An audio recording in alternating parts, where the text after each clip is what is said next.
We're going to have another 10 minutes for Molecular Machines Mashup. It's a sexy title. And presented by Jonathan Barnes. Thank you. Give it up. Thank you. Thank you. We've got to give thanks to Professor Tim Vincevich for this title. Oh, no, it's a crap. All right, kids, don't do this at home. Get a little salt going through there, see if that works. Booyah. All right. So our project that we're pitching here is called Molecular Machine Mashup. It's based on photomechanical molecular actuators. I probably should have used white text for this, but this is the group with myself, Michael, Marty, Angel, Melissa, Damien, and Amine sitting at the middle table here. Okay, so why is this not working? Okay, so the general concept is to take what we've learned from the workshop, all of these different types of molecular switches that are available, that people that are very well studied in the literature, but at a single molecule level, and a little bit into three-dimensional polymer networks, which I'll talk about here in a second. But you have different ranges of motion in each of these systems, right? With catenanes, you have the ability to rotate them relative to one another and get these rocking and bending type motions, whereas motors, you can spin them unidirectionally, and with rotaxanes, you can slide the macrocycle across a common thread. So what we'd like to achieve is to eventually demonstrate that we can incorporate these each into individual gels, and I'll show the technical research strategy in a second.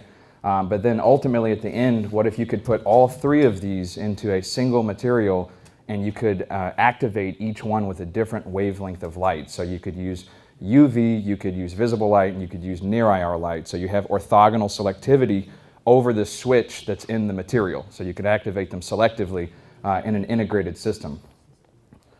Okay, so that actually did work.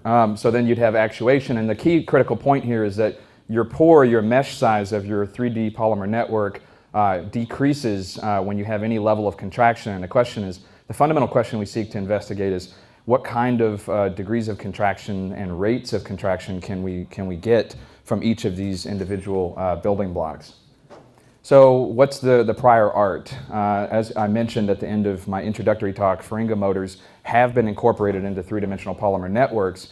And so when you activate with UV light, you kind of entangle these polymers down, and then in a 2017 paper, also in Nature Nanotechnology, they added a photomodulator to reverse this process. So you can use UV light to contract and visible light to expand. But as you can see from this figure out here on the side, the level of contraction, the degree of contraction is not, it's not a ton, right? It's not a lot per se. But it does work, and they have demonstrated that this is a relatively scalable technology. Looking at kind of a daisy chain rotaxane topology, Harada had a nice paper that was in Nature Chemistry in 2016 where they showed that you could thread, well this is from a JAX paper, but you can thread a strand through a macrocycle, and then you can form these dimers and get these to slide back and forth, in this case response to pH. In this case with cyclodextrin and azobenzenes, you could use the trans to cis isomerization of azobenzene using light, and then they looked at different contractions of gels, and here you see a little bit of contraction when you measure this along this axis. And so this is one potential application, but again, azobenzenes are, you have to essentially rely on the two different wavelengths of light for reversibility, and we kind of want to activate systems with all of these things and so selectively activate one and not multiple at the same time. And last but not least, this is one of the few examples you'll see in the literature. It's a very recent publication from 2018 where someone actually introduced a catenane as a physical crosslinker in a gel. So they formed a gel, which is this green kind of mesh looking thing here, and then they introduced catenanes to further crosslink it, so you're adding more crosslinkers, so you get a stiffer material, and then it has some pH responsiveness because you can disrupt some of this hydrogen bonding in this particular manner. But nonetheless, they're not accessing multi-station catenanes to get the full range of switching. All right, and then from my own lab, we also published a paper recently where we demonstrated that you could introduce redox responsive polymers, and through a photo redox based mechanism, this is one of the few examples in materials actuation, you can actually get these to contract and self-assemble, and you can shine light on what we fabricated here, which was an artificial molecular muscle, and get it to lift a weight, displace this weight as it bends up here and contracts.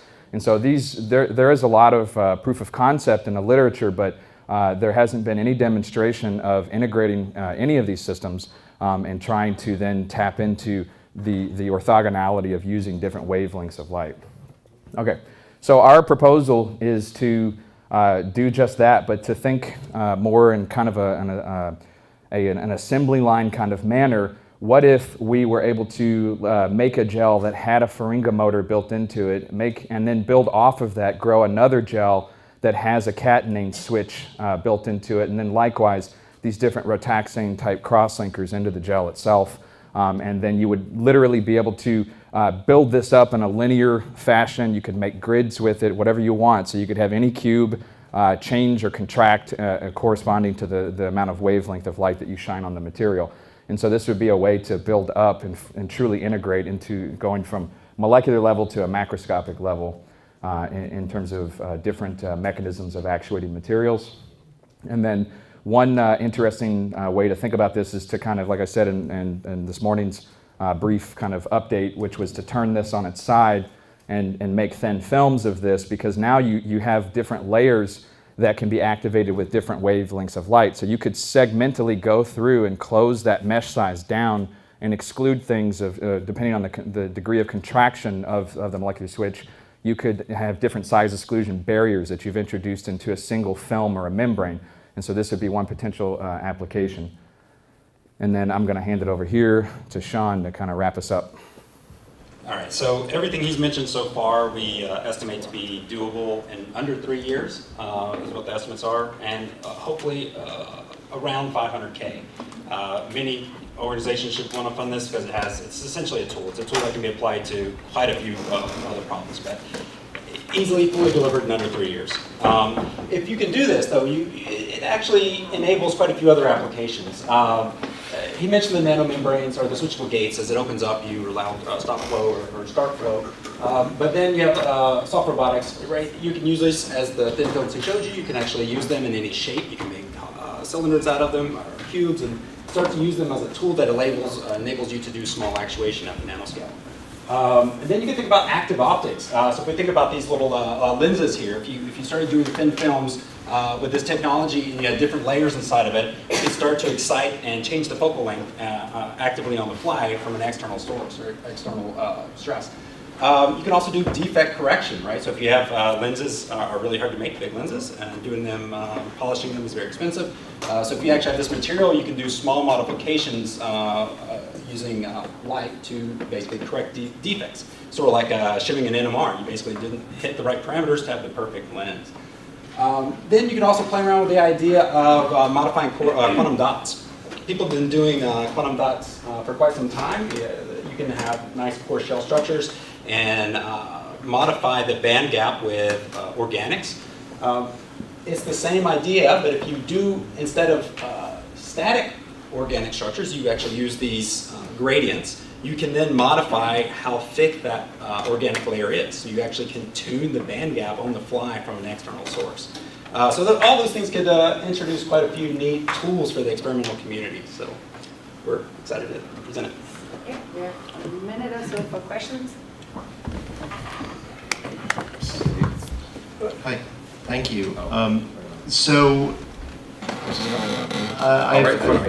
was like looking in the back. Sorry, Jonathan. Yeah, two questions. One is, how do you orient these actuators in the gel, and what kind of density can you get? Because I think the low contractions you were seeing are because you didn't have a high density of the actuators in the gel. So the denser you can get, the more expansion contraction.